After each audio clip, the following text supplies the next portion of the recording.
আসসালামু আলাইকুম। 10 মিনিট স্কুলের পক্ষ থেকে সকলকে স্বাগতম। আশা করি সকলে ভালো আছেন। আলহামদুলিল্লাহ, আমিও ভালো আছি। আমরা গত দিনে অষ্টম শ্রেণীর আমরা কত 7-8 করেছিলাম। এর এই ধারাবাহিকতা আজকে 9-10 আমরা আলোচনা করতে চেষ্টা করব ইনশাআল্লাহ। 9 নং অঙ্ক কি? একই হার মুনাফায় কোনো মূলধনের 1 বছর অন্তে চক্রবৃদ্ধি মূল, অর্থাৎ 1 বছরের জন্য চক্রবৃদ্ধি মূলধন এবং 1 বছর জন্য চক্রবৃদ্ধি মূলধন কত 6,500 টাকা ও 2 বছর অন্তে চক্রবৃদ্ধি মূলধন 6,760 টাকা হলে মূলধন কত? এখানটা একটা জিনিস, চক্রবৃদ্ধি মূলধনে আপনার মুনাফা এবং আসল অর্থাৎ মুনাফা মূলধন দুটোই থাকে। ঠিক আছে, আমাদের ওই জায়গা থেকে কি বের করতে হবে?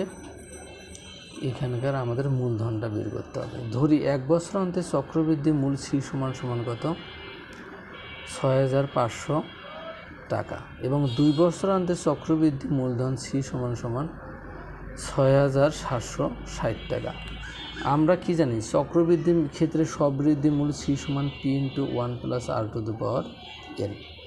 এখন আমরা এই সূত্র দ্বারাই এই অঙ্কটা আসলে করব। ঠিক আছে, তো শর্তানুসারে কী হবে বা প্রশ্ন মতে আমরা কি লিখতে পারি? পি ইন্টু 1 যোগ আর টু দ্য পাওয়ার 1 বছর অন্তে মানে কি 1, এনের মান আমরা 1 বসাইছি। এই যে এনের মান এন সমান 1 বছর কত 6,500 টাকা, বা পি ইন্টু 1 যোগ আর সমান কত হবে 6,500 টাকা। এটা আমাদের কি 1 নং সমীকরণ। আবার ওই আমরা তো সূত্র লিখে দিয়েছি, ঠিক আছে। আবার 2 বছর অন্তরের ক্ষেত্রে কি হবে? পি ইন্টু 1 যোগ আর টু দি পাওয়ার 2, এখানটা এন সমান কত 2 বছর বা 2 বছর অন্তে 6,760 টাকা। তাহলে পি ইন্টু আমাদের এখানটে 1 যোগ আরের উপর পাওয়ার 2 ছিল, সেই জন্য আমরা 2টা ভাগে বিভক্ত করছি।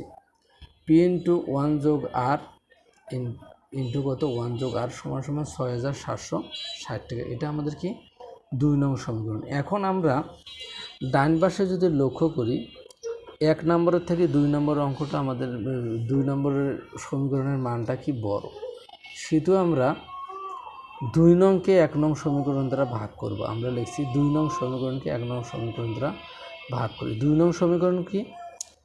পি ইন্টু 1 যোগ আর ইন্টু 1 যোগ আর ভাগ পি ইন্টু 1 যোগ আর সমান 6,760 ভাগ কত 6,500।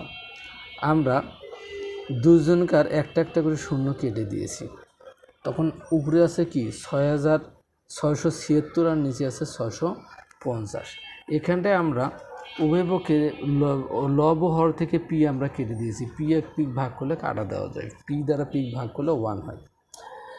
1 প্লাস আর 1 প্লাস 1 যোগ আর 1 যোগ আর এটা আমরা কাটতে পারি, কেটে দিয়েছি। এখন আমরা আর গুণ করব। 1 আর 650 গুণ করলে 650, আর 650 গুণ করলে 650 আর। এখানটা 1 দ্বারা যদি আমরা 676কে গুণ করি 676 হবে, বা 650 আর সমান 676 মাইনাস 650, বা 650 আর সমান আমরা যদি বিয়োগ করি, 0 আছে 6, 6, 5 আছে 7, 2, 6, 6 মিলে গেল 0, বাম পাশে 0 বসার দরকার নেই। তাহলে আমাদের আর সমান কি দাঁড়ায়? 26, 650 গুণ ছিল ভাগ হয়েছে। 26কে 26 আমরা যদি 650 25 দ্বারা ভাগ করি, তাহলে 650 25 দ্বারা ভাগ করলে আমরা 26 পাবো। সেই জন্য আমরা 26 দ্বারা ভাগ করলে 25 পাইছি। 1 ভাগ কত? অতএব আর সমান কত 1 ভাগ 25। এখন এটা আমাদের মুনাফার হার বের হয়েছে, আর এর মান বের হয়েছে। ঠিক আছে, এখন আমরা আর এর মানটা ছোট যে সমীকরণটা সেটা বসাবো, তখন আমাদের পির মান বের হবে। আমরা 1 নং সমীকরণে বসে আর এর মান 1 নং সমীকরণ বসিয়ে পাই পি ইন্টু 1 যোগ আর এর মান কত 1 ভাগ 25 সমান কত 6,500, বা পি ইন্টু 1 আর 25-এর লসাগু 25, 25-কে 25, 25 দ্বারা 25 ভাগ করলে 1, 1 দ্বারা 1 গুণ করলে কত হবে? 1 হবে। 25 আর 1 কত? 26। P × 26 ভাগ 25 সমান সমান এখানে কত হচ্ছে? 6500।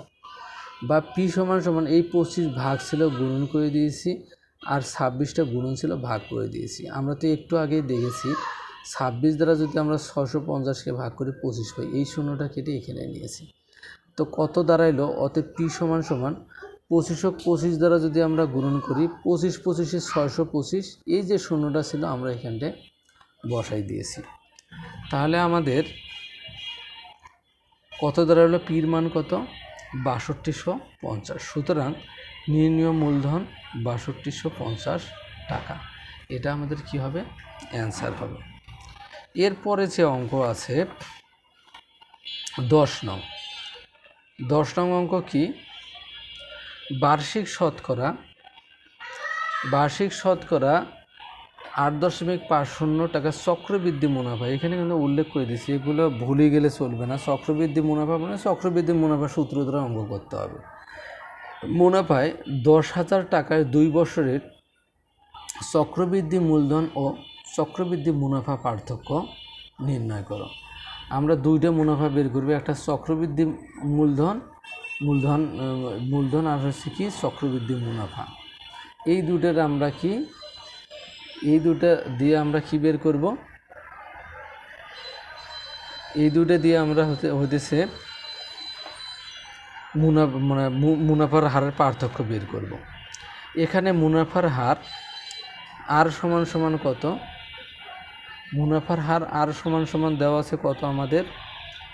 8.50% সমান সমান কত? যেহেতু শতকরা ছিল আমরা সেই জন্য পার্সেন্ট দিছি। 8.50 ভাগ কত? এই পার্সেন্ট উড়ে গেলে 100 দ্বারা ভাগ হয়। তাহলে 8.50 ভাগ 100, এটা আমাদের কি? মুনাফার হার। মূলধন P সমান সমান 10,000 টাকা। সময় N সমান সমান কত? 2 বছর দেওয়া ছিল। আমরা জানি চক্রবৃদ্ধি মূলধন C সমান সমান P × 1 + r⁴n। Pর মান 10,000, 1, আর r এর মান কত?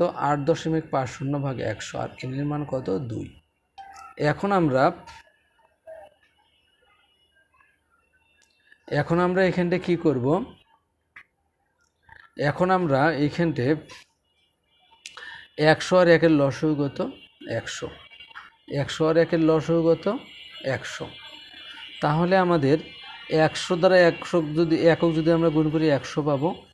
আর কি, যদি 100 দ্বারা 100 ভাগ করলে 1, 1 দ্বারা যদি 8.50 গুণ করি 8.50 পাবো। এরপর আমাদের কি, 100 আর 8.50 যদি আমরা যোগ করি 100, 8.50 ভাগ কত? 100। পাওয়ার কত ছিল? 2।